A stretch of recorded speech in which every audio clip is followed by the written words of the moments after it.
Como um homem pensa. Prefácio.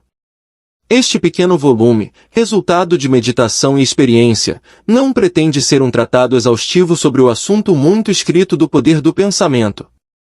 É mais sugestivo do que explicativo. Seu objetivo é estimular homens e mulheres à descoberta e percepção da verdade que eles próprios são construtores de si mesmos. Em virtude dos pensamentos que eles escolhem e encorajam, essa mente é o mestre tecelão, tanto da vestimenta interna do caráter quanto da vestimenta externa das circunstâncias, e que, como eles podem até agora ter tecido em ignorância e dor, podem agora tecer em iluminação e felicidade. James Allen. Pensamento e caráter. O aforismo, como um homem pensa em seu coração, assim ele é, não apenas abrange todo o ser de um homem, mas é tão abrangente que abrange todas as condições e circunstâncias de sua vida.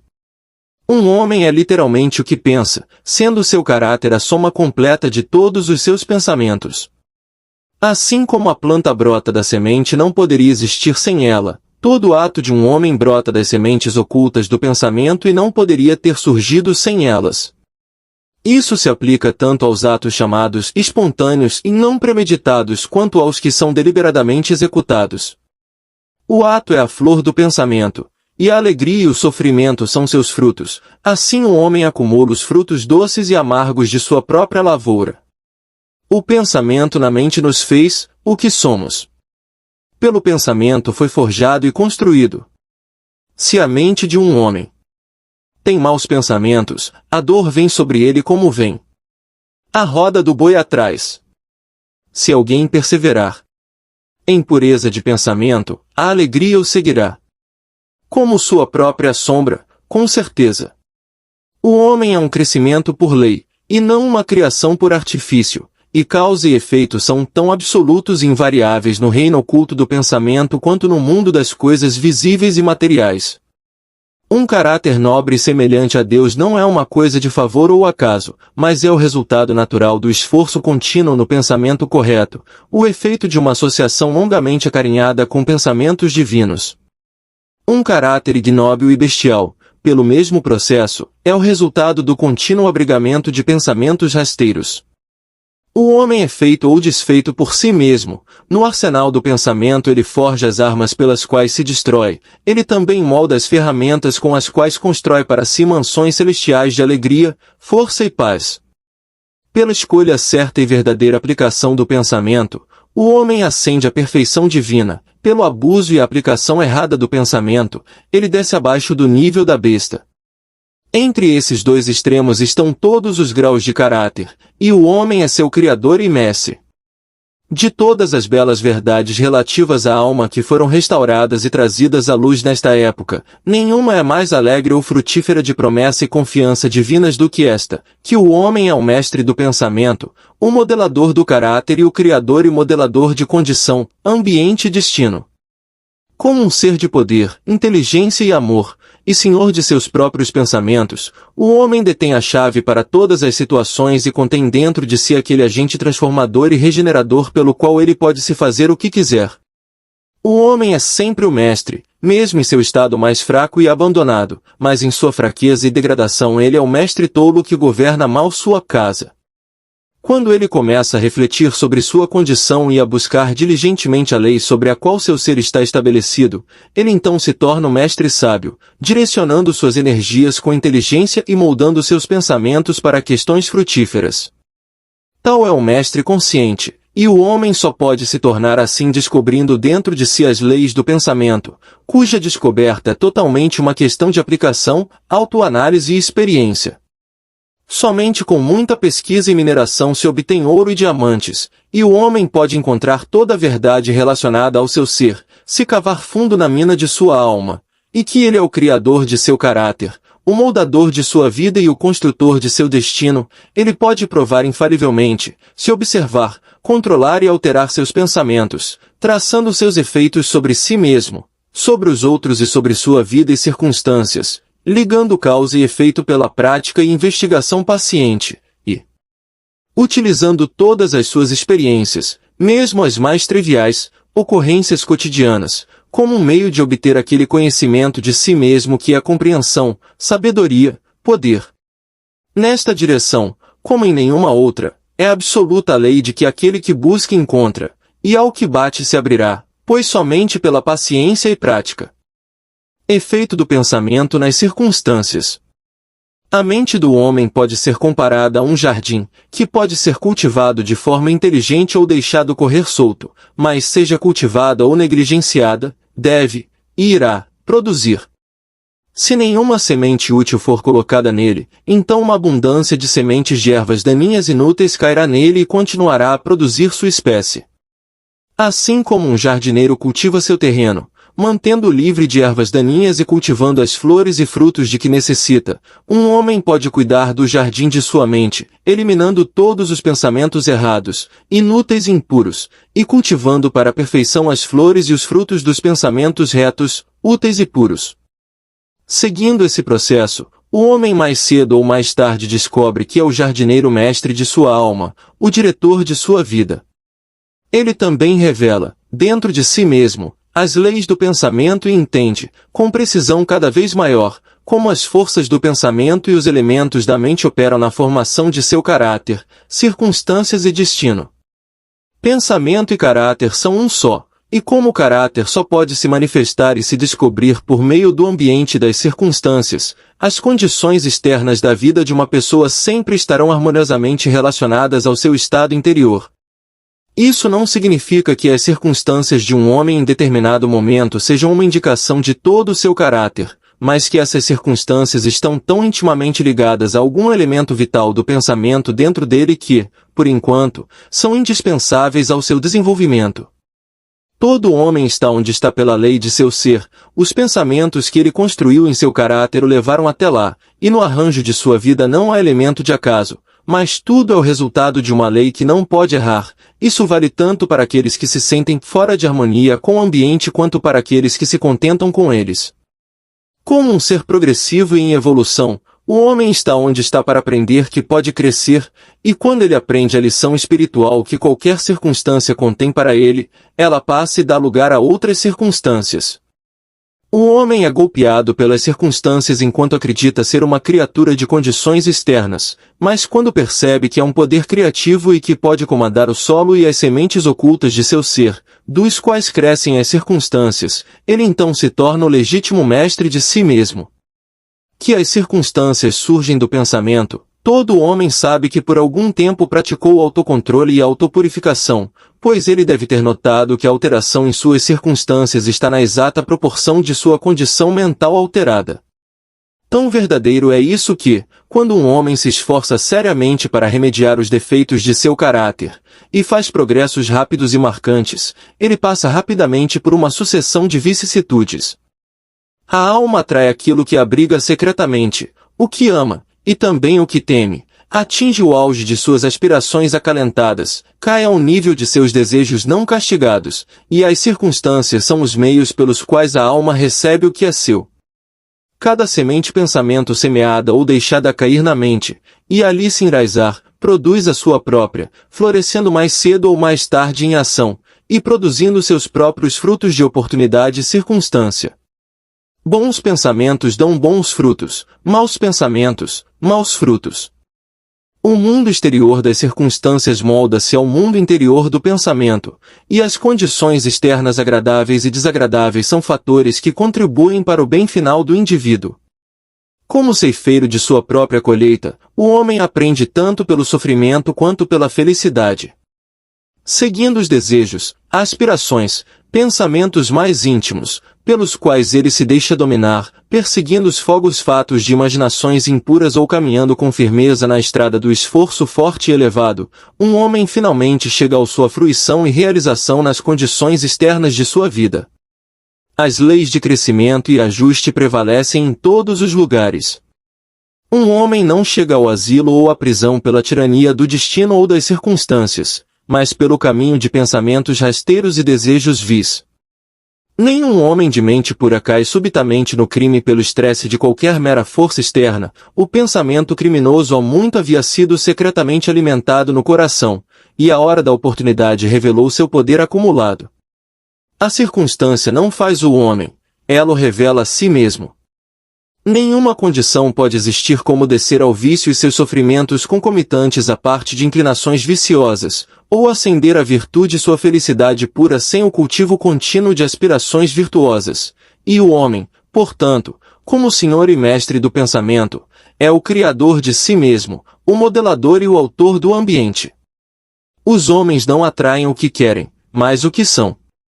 Seus caprichos, fantasias e ambições são frustrados a cada passo, mas seus pensamentos e desejos mais íntimos são alimentados com sua própria comida, seja ela suja ou limpa. A divindade que molda nossos fins está em nós mesmos, é o nosso próprio eu. Só ele mesmo algema o homem.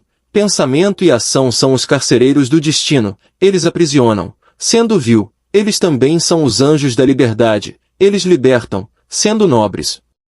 Não o que ele deseja e reza pelo que um homem obtém, mas o que ele ganha com justiça. Seus desejos e orações só são gratificados e atendidos quando se harmonizam com seus pensamentos e ações. À luz desta verdade, qual é, então, o significado de lutar contra as circunstâncias? Significa que um homem está continuamente se revoltando contra um efeito externo, enquanto o tempo todo ele está nutrindo e preservando sua causa em seu coração. Essa causa pode assumir a forma de um vício consciente ou de uma fraqueza inconsciente, mas seja o que for, obstinadamente retarda os esforços de seu possuidor e, portanto, clama em voz alta por remédio. Os homens estão ansiosos para melhorar suas circunstâncias, mas não estão dispostos a melhorar a si mesmos. Eles, portanto, permanecem vinculados. O homem que não se esquiva da autocrucificação nunca pode deixar de realizar o objetivo sobre o qual seu coração está posto. Isso vale tanto para as coisas terrenas quanto para as celestiais. Mesmo o homem cujo único objetivo é adquirir riqueza deve estar preparado para fazer grandes sacrifícios pessoais antes de poder realizar seu objetivo, e quanto mais aquele que realizaria uma vida forte e bem equilibrada. Aqui está um homem que é miseravelmente pobre. Ele está extremamente ansioso para que seu ambiente e conforto doméstico sejam melhorados, mas o tempo todo ele se esquiva de seu trabalho, e considera que tem razão para tentar enganar seu empregador com base na insuficiência de seu salário. Tal homem não compreende os mais simples rudimentos daqueles princípios que são a base da verdadeira prosperidade, e não apenas é totalmente incapaz de sair de sua miséria, mas está realmente atraindo para si uma miséria ainda mais profunda ao habitar e agir pensamentos indolentes, enganosos e não masculinos. Aqui está um homem rico que é vítima de uma doença dolorosa e persistente como resultado da gula. Ele está disposto a dar grandes somas de dinheiro para se livrar dele, mas não sacrificará seus desejos gulosos. Ele quer gratificar seu gosto por comidas ricas e não naturais e ter sua saúde também. Tal homem é totalmente incapaz de ter saúde, porque ainda não aprendeu os primeiros princípios de uma vida saudável. Aqui está um empregador de mão de obra que adota medidas tortuosas para evitar o pagamento do salário regulamentar, na esperança de obter maiores lucros, reduz os salários de seus trabalhadores. Tal homem é totalmente inadequado para a prosperidade, quando se encontra falido, tanto no que diz respeito à reputação quanto à riqueza, culpa as circunstâncias, sem saber que ele é o único autor de sua condição. Apresentei esses 3 casos apenas para ilustrar a verdade de que o homem é o causador, embora quase sempre inconscientemente, de suas circunstâncias, e que, enquanto almeja um bom fim, ele está continuamente frustrando sua realização, encorajando pensamentos e desejos que não pode se harmonizar com esse fim. Tais casos poderiam ser multiplicados e variados quase indefinidamente, mas isso não é necessário, pois o leitor pode, se assim o resolver, rastrear a ação das leis do pensamento em sua própria mente e vida, e até que isso seja feito, meros fatos externos não pode servir de base de raciocínio. As circunstâncias, no entanto, são tão complicadas, o pensamento está tão profundamente enraizado e as condições de felicidade variam tanto de indivíduo para indivíduo, que toda a condição da alma de um homem, embora possa ser conhecida por ele mesmo, não pode ser julgada por outro a partir do exterior, aspecto de sua vida sozinho. Um homem pode ser honesto em certas direções, mas sofrer privações. Um homem pode ser desonesto em certas direções, mas adquirir riqueza, mas a conclusão geralmente se formava que um homem falha por causa de sua honestidade particular, e que o outro próspera por causa de sua desonestidade particular, é o resultado de um julgamento superficial. Supõe que o homem desonesto é quase totalmente corrupto, e o homem honesto quase totalmente virtuoso. À luz de um conhecimento mais profundo e de uma experiência mais ampla, tal julgamento é considerado errôneo. O homem desonesto pode ter algumas virtudes admiráveis, que o outro não possui, e o homem honesto vícios desagradáveis que estão ausentes no outro. O homem honesto colhe os bons resultados de seus pensamentos e atos honestos, ele também traz sobre si os sofrimentos que seus vícios produzem. O homem desonesto também acumula seu próprio sofrimento e felicidade.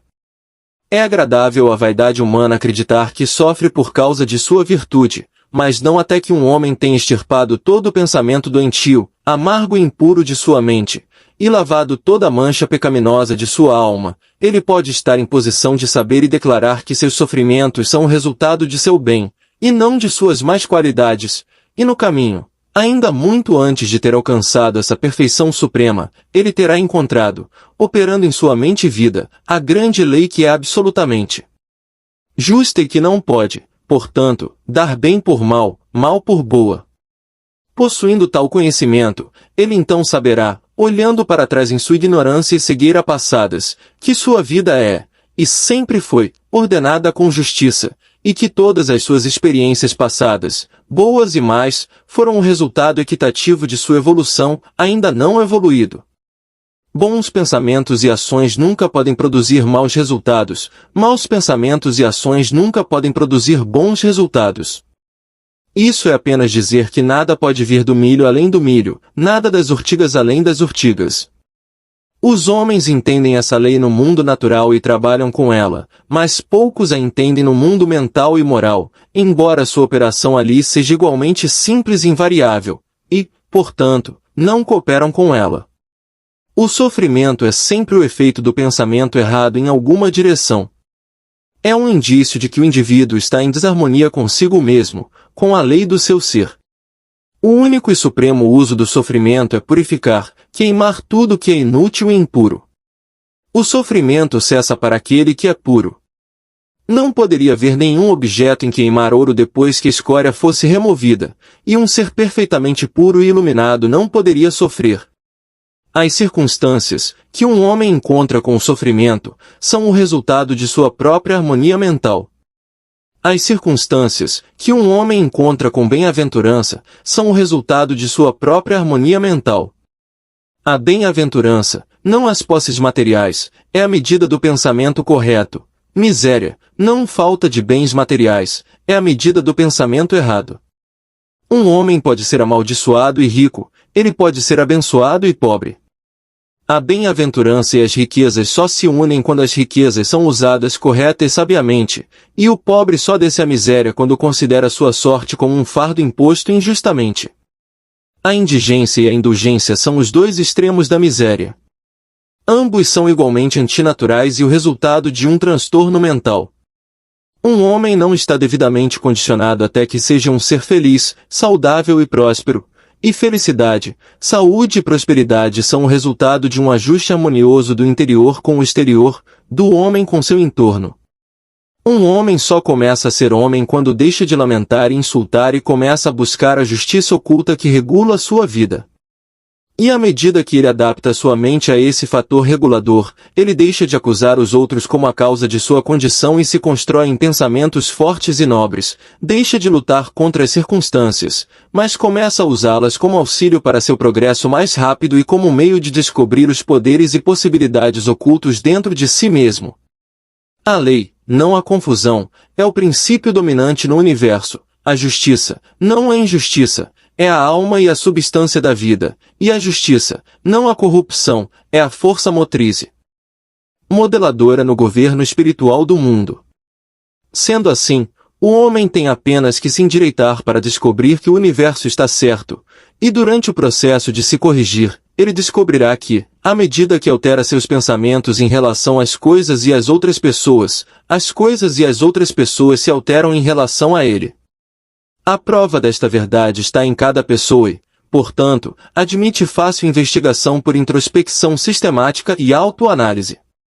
Deixe um homem alterar radicalmente seus pensamentos, e ele ficará surpreso com a rápida transformação que isso efetuará nas condições materiais de sua vida. Os homens imaginam que o pensamento pode ser mantido em segredo, mas não pode, rapidamente se cristaliza em hábito, e o hábito se solidifica em circunstância. Pensamentos bestiais se cristalizam em hábitos de embriaguez e sensualidade, que se solidificam em circunstâncias de miséria e doença. Pensamentos impuros de todo tipo se cristalizam em hábitos enervantes e confusos, que se solidificam em circunstâncias perturbadoras e adversas. Pensamentos de medo, dúvida e indecisão se cristalizam em fraqueza, hábitos desumanos e irresolutos, que se solidificam em circunstâncias de fracasso, indigência e dependência servil. Pensamentos preguiçosos se cristalizam em hábitos de impureza e desonestidade, que se solidificam em circunstâncias de sujeira e mendicância. Pensamentos odiosos e condenatórios se cristalizam em hábitos de acusação e violência, que se solidificam em circunstâncias de injúria e perseguição. Pensamentos egoístas de todos os tipos se cristalizam em hábitos de egoísmo, que se solidificam em circunstâncias mais ou menos angustiantes. Por outro lado, belos pensamentos de todos os tipos se cristalizam em hábitos de graça e bondade, que se solidificam em circunstâncias geniais e ensolaradas. Pensamentos puros se cristalizam em hábitos de temperança e autocontrole, que se solidificam em circunstâncias de repouso e paz. Pensamentos de coragem, autoconfiança e decisão se cristalizam em hábitos viris, que se solidificam em circunstâncias de sucesso, abundância e liberdade. Uma determinada linha de pensamento persistente, seja ela boa ou ruim, não pode deixar de produzir seus resultados sobre o caráter e as circunstâncias. Um homem não pode escolher diretamente suas circunstâncias, mas pode escolher seus pensamentos, e assim, indiretamente, mas certamente, moldar suas circunstâncias. A natureza ajuda cada homem a satisfazer os pensamentos que ele mais encoraja, e são apresentadas oportunidades que mais rapidamente trarão à tona tanto os pensamentos bons quanto os maus.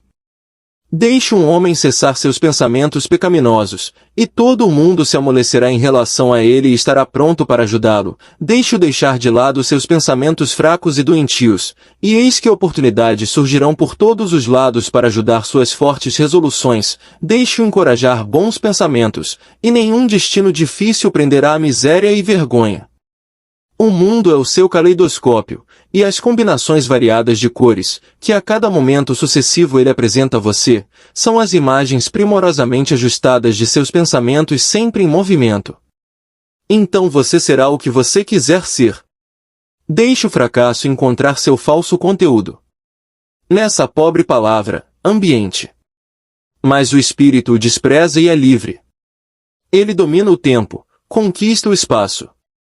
Ele acovarda aquele trapaceiro arrogante, acaso, e ordena ao tirano a circunstância descoroada, e ocupa o lugar de um servo. A vontade humana, essa força invisível, a prole de uma alma imortal, pode abrir um caminho para qualquer objetivo. Embora paredes de granito interfiram, não sejas impaciente com atrasos, mas espere como quem entende. Quando o espírito se eleva e ordena, os deuses estão prontos para obedecer. Efeito do pensamento na saúde e no corpo. O corpo é o servo da mente. Ela obedece às operações da mente, sejam elas deliberadamente escolhidas ou expressas automaticamente.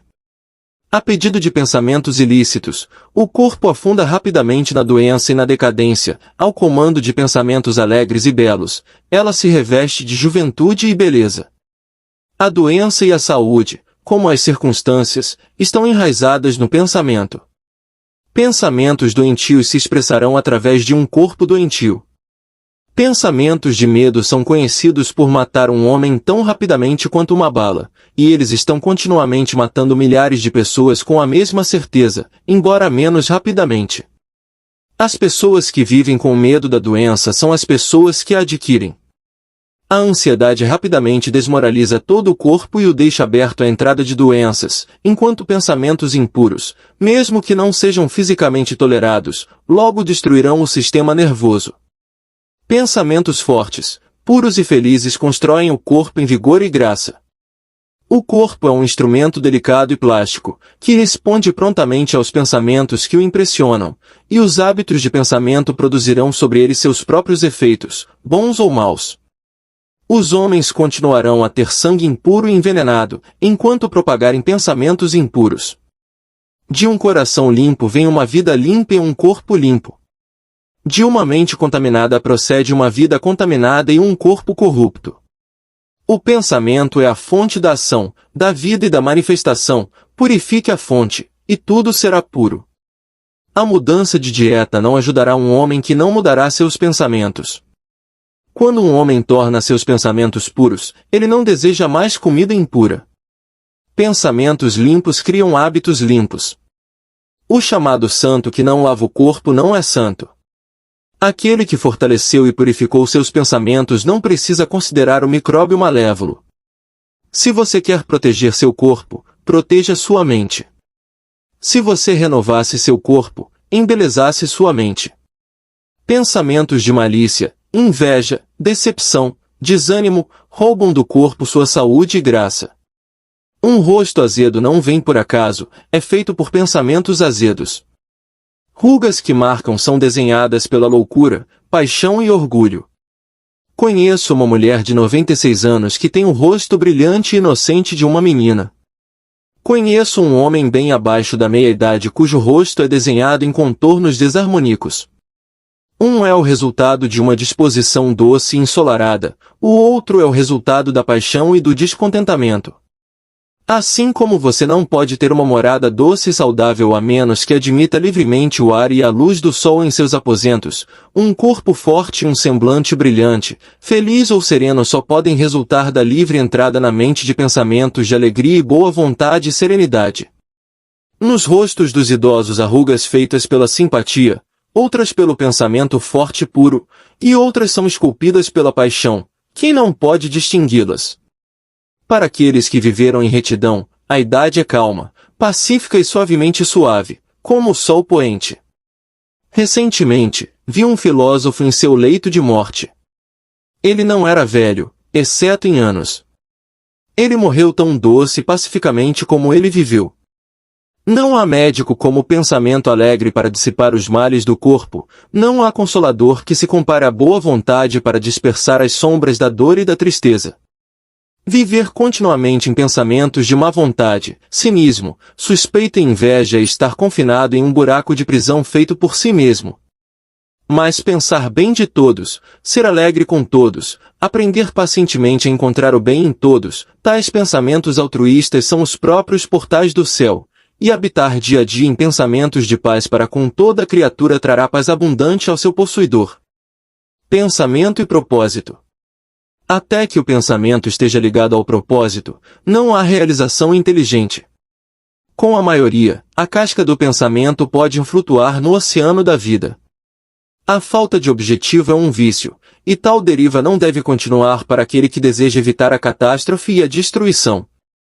Aqueles que não têm um propósito central em sua vida são presa fácil de preocupações mesquinhas, medos, problemas e autopiedade, todos os quais são indicações de fraqueza, que levam, tão certamente quanto pecados deliberadamente planejados, embora por uma rota diferente, ao fracasso, infelicidade e perda, pois a fraqueza não pode persistir em um universo em evolução de poder. Um homem deve conceber um propósito legítimo em seu coração e começar a realizá-lo.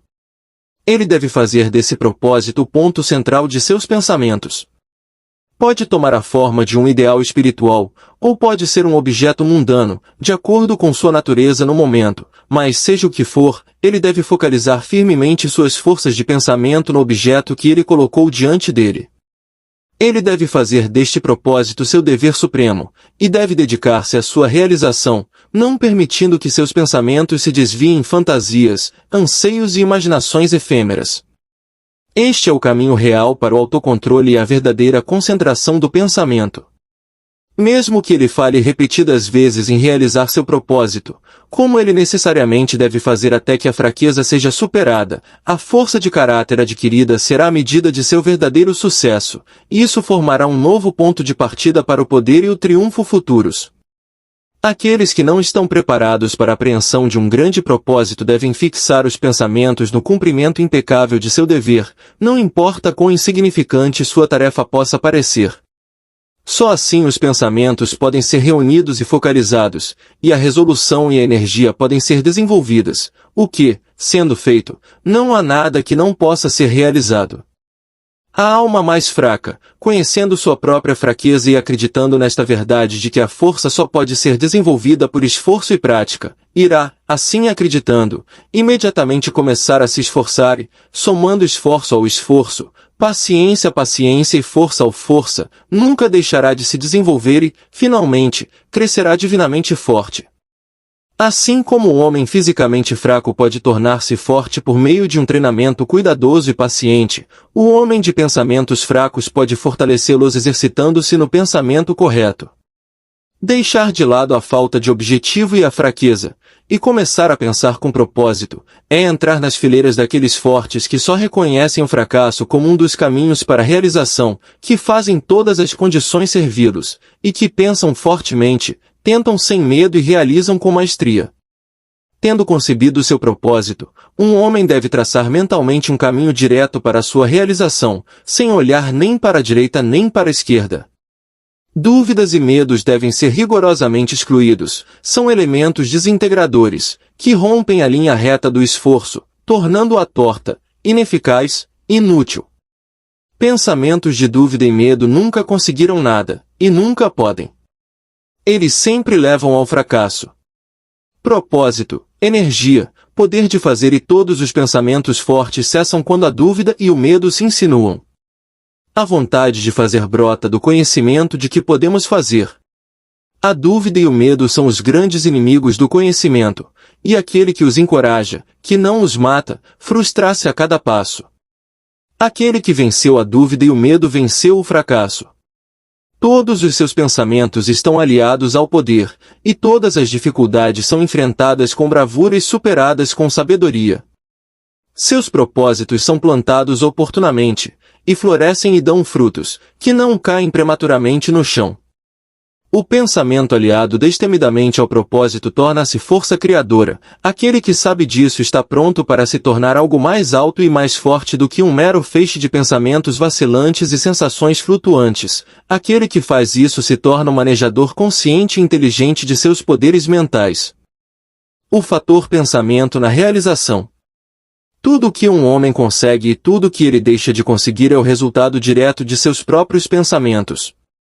Em um universo ordenado com justiça, onde a perda de equilíbrio significaria destruição total, a responsabilidade individual deve ser absoluta.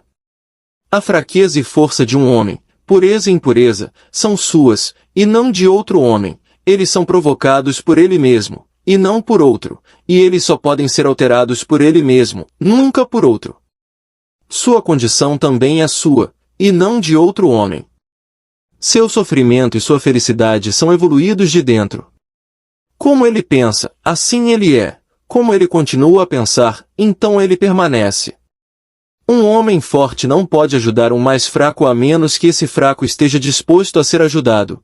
E mesmo assim um homem fraco deve se tornar forte por si mesmo. Ele deve, por seus próprios esforços, desenvolver a força que admira no outro.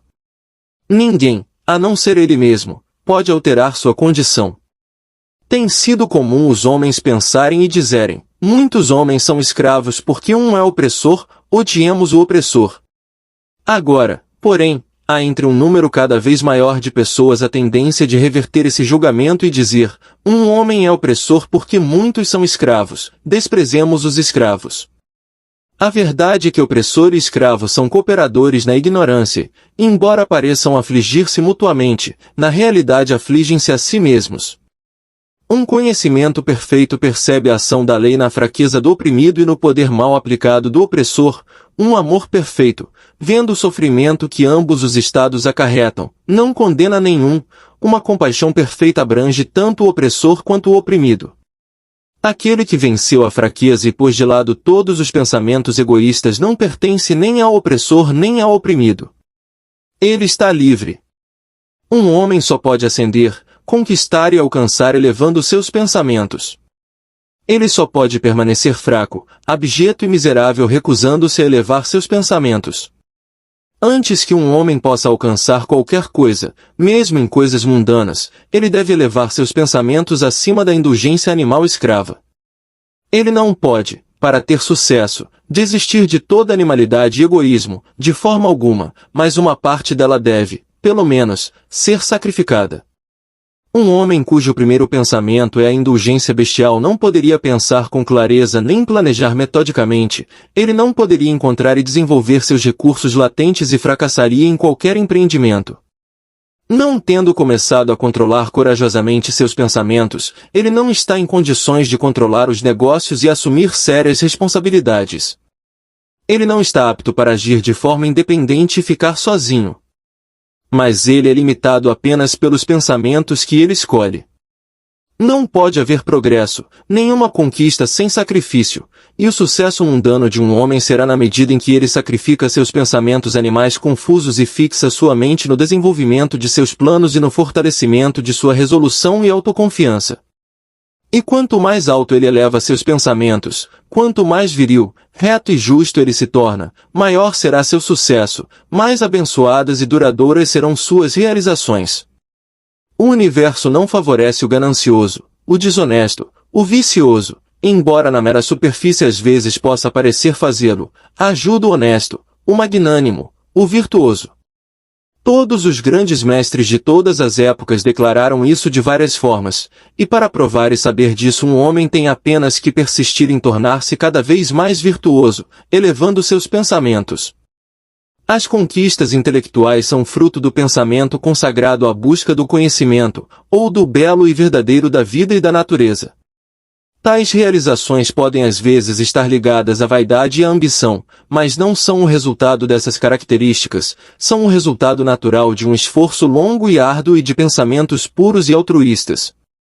As realizações espirituais são a consumação das aspirações sagradas.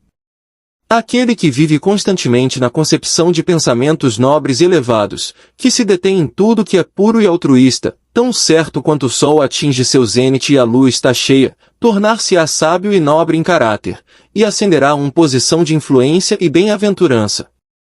A realização, de qualquer tipo, é a coroa do esforço, o diadema do pensamento. Com a ajuda do autocontrole, resolução, pureza, retidão e pensamento bem dirigido, um homem ascende, com a ajuda da animalidade, indolência, impureza, corrupção e confusão de pensamento um homem desce. Um homem pode alcançar grande sucesso no mundo, e até altitudes elevadas no reino espiritual, e novamente descer à fraqueza e miséria, permitindo que pensamentos arrogantes, egoístas e corruptos se apoderem dele. As vitórias alcançadas pelo pensamento correto só podem ser mantidas pela vigilância. Muitos cedem quando o sucesso é garantido e rapidamente caem de volta ao fracasso. Todas as conquistas, sejam no mundo empresarial, intelectual ou espiritual, são o resultado de um pensamento definitivamente dirigido, são regidas pela mesma lei e são do mesmo método, a única diferença está no objeto de realização. Aquele que deseja realizar pouco deve sacrificar pouco, aquele que deseja muito deve sacrificar muito, aquele que deseja alcançar o alto deve sacrificar muito. Visões e ideais. Os sonhadores são os salvadores do mundo. Assim como o mundo visível é sustentado pelo invisível, assim os homens, através de todas as suas provações e pecados e vocações sórdidas, são nutridos pelas belas visões de seus sonhadores solitários. A humanidade não pode esquecer seus sonhadores, não pode deixar que seus ideais desapareçam e morram. Vive neles, elas conhece como as realidades que um dia verá e conhecerá. Compositor, escultor, pintor, poeta, profeta, sábio, esses são os criadores do além, os arquitetos do céu. O mundo é belo porque eles viveram, sem eles, a humanidade trabalhadora pereceria. Aquele que acalenta uma bela visão, um ideal elevado em seu coração, um dia o realizará. Colombo acalentou uma visão de outro mundo e o descobriu. Copérnico promoveu a visão de uma multiplicidade de mundos e um universo mais amplo, e ele o revelou. Buda teve a visão de um mundo espiritual de beleza imaculada e paz perfeita, e entrou nele. Aprecie suas visões, valorize seus ideais, aprecie a música que toca em seu coração, a beleza que se forma em sua mente, a beleza que envolve seus pensamentos mais puros, pois deles surgirão todas as condições agradáveis, todo o ambiente celestial. Destes, se você permanecer fiel a eles, seu mundo será finalmente construído. Desejar é obter, aspirar é alcançar. Os desejos mais básicos do homem receberão a medida mais completa de gratificação, e suas aspirações mais puras morrerão de fome por falta de sustento? Tal não é a lei, tal condição de coisas nunca pode ser obtida, peça e receba. Sonhe sonhos elevados, e como você sonha, assim você se tornará. Sua visão é a promessa do que você será um dia, seu ideal é a profecia do que você finalmente revelará. A maior conquista foi no início e por um tempo um sonho. O carvalho dorme na bolota, o pássaro espera no ovo, e na visão mais elevada da alma um anjo desperta. Os sonhos são as mudas das realidades. Suas circunstâncias podem ser desagradáveis, mas não permanecerão assim por muito tempo se você apenas perceber um ideal e se esforçar para alcançá-lo. Você não pode viajar para dentro e ficar parado fora. Aqui está um jovem duramente pressionado pela pobreza e pelo trabalho, confinado longas horas em uma oficina insalubre, sem instrução e sem todas as artes do refinamento. Mas ele sonha com coisas melhores, ele pensa em inteligência, refinamento, graça e beleza. Ele concebe, constrói mentalmente, uma condição ideal de vida, a visão de uma liberdade mais ampla e de um alcance maior toma posse dele, a agitação impele a ação, e ele utiliza todo o seu tempo e meios livres, por menores que sejam, para o desenvolvimento de seus poderes e recursos latentes. Muito em breve sua mente ficou tão alterada que a oficina não pode mais segurá-lo. Tornou-se tão fora de harmonia com sua mentalidade que cai de sua vida como uma roupa é deixada de lado e, com o crescimento das oportunidades, que se ajustam ao escopo de seus poderes em expansão, ele sai dela para sempre. Anos depois, vemos esse jovem como um homem adulto.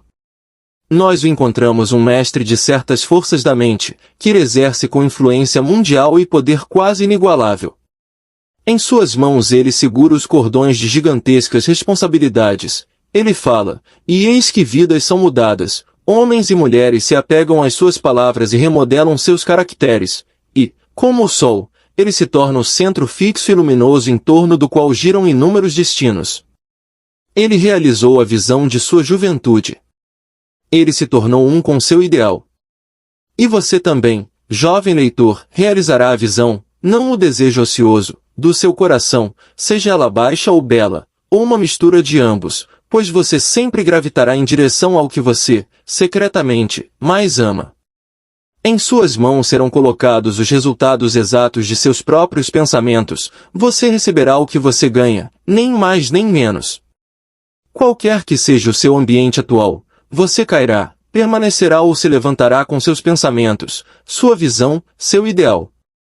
Você se tornará tão pequeno quanto seu desejo controlador, tão grande quanto sua aspiração dominante. Nas belas palavras de Stanton Kirkan Davis, você pode estar mantendo contas, e logo sairá pela porta que por tanto tempo lhe pareceu a barreira de seus ideais, e se encontrará diante de uma plateia, a caneta ainda atrás de sua orelha, as manchas de tinta em seus dedos e então ali derramará a torrente de sua inspiração.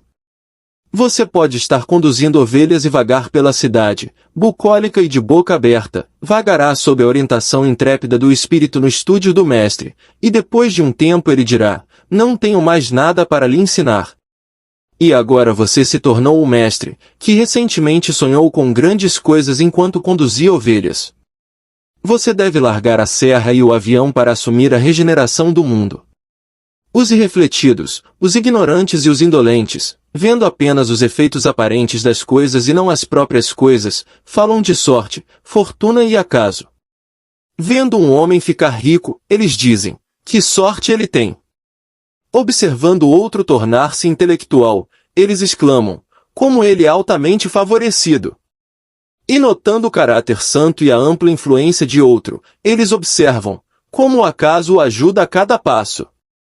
Eles não veem as provações, fracassos e lutas que esses homens enfrentaram voluntariamente para ganhar sua experiência, não têm conhecimento dos sacrifícios que fizeram, dos esforços destemidos que fizeram, da fé que exerceram, para que pudessem superar o aparentemente insuperável e realizar a visão de seu coração.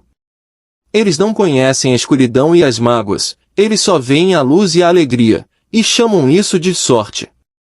Eles não veem a longa e árdua jornada, mas apenas contemplam o objetivo agradável, e chamam isso de boa sorte, não entendem o processo, mas apenas percebem o resultado e chamam de acaso. Em todos os assuntos humanos há esforços e há resultados, e a força do esforço é a medida do resultado. A chance não é dons, poderes, bens materiais, intelectuais e espirituais são frutos do esforço, são pensamentos concluídos, objetos realizados, visões realizadas. A visão que você glorifica em sua mente, o ideal que você entroniza em seu coração, com isso você construirá sua vida, isso você se tornará. Serenidade. A calma da mente é uma das belas joias da sabedoria. É o resultado de um longo e paciente esforço de autocontrole. Sua presença é uma indicação de experiência amadurecida e de um conhecimento mais do que comum das leis e operações do pensamento. Um homem se acalma na medida em que se entende como um ser evoluído pelo pensamento, pois tal conhecimento necessita do entendimento dos outros como resultado do pensamento, e à medida que ele desenvolve um entendimento correto e vê cada vez mais claramente as relações internas das coisas. Pela ação de causa e efeito, ele deixa de se agitar, enfurecer, preocupar-se e afligir-se, e permanece equilibrado, firme, sereno. O homem calmo, tendo aprendido a governar-se, sabe adaptar-se aos outros, e eles, por sua vez, reverenciam sua força espiritual e sentem que podem aprender com ele e confiar nele. Quanto mais tranquilo um homem se torna, maior é seu sucesso, sua influência, seu poder para o bem. Mesmo o comerciante comum verá a prosperidade de seus negócios aumentar à medida que desenvolve maior autocontrole e equanimidade, pois as pessoas sempre preferirão lidar com um homem cuja conduta seja fortemente equânime. O homem forte e calmo é sempre amado e reverenciado. Ele é como uma árvore que dá sombra em uma terra sedenta, ou uma rocha protetora em uma tempestade. Quem não ama um coração tranquilo, uma vida doce e equilibrada? Não importa se chova ou faça sol, ou que mudanças venham para aqueles que possuem essas bênçãos, pois são sempre doces, serenos e calmos. O equilíbrio de caráter, que chamamos de serenidade, é a última lição da cultura, o fruto da alma. É precioso como a sabedoria, mais desejável do que o ouro, sim, do que o ouro fino. Quão insignificante a simples busca de dinheiro parece em comparação com uma vida serena, uma vida que habita no oceano da verdade, sob as ondas, além do alcance das tempestades, na calma eterna. Quantas pessoas conhecemos que azedam suas vidas, que arruinam tudo que é doce e belo com temperamentos explosivos, que destroem seu equilíbrio de caráter e fazem sangue ruim? É uma questão se a grande maioria das pessoas não arruína suas vidas e estragam sua felicidade pela falta de autocontrole. Com poucas pessoas encontramos na vida que são bem equilibradas, que têm aquele equilíbrio requintado que é característico do caráter acabado. Sim, a humanidade surge com paixão descontrolada, é tumultuada com tristeza desgovernada, é soprada pela ansiedade e pela dúvida. Somente o homem sábio, somente aquele cujos pensamentos são controlados e purificados, faz com que os ventos e as tempestades da alma lhe obedeçam.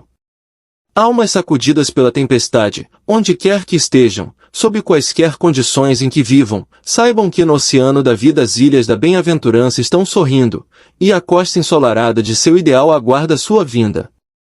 Mantenha sua mão firmemente no leme do pensamento. Na casca de sua alma reclina o mestre comandante, ele apenas dorme. Acorde, ó, autocontrole é força, o pensamento correto é o domínio, calma é poder. Diga ao seu coração, paz, aquiete-se.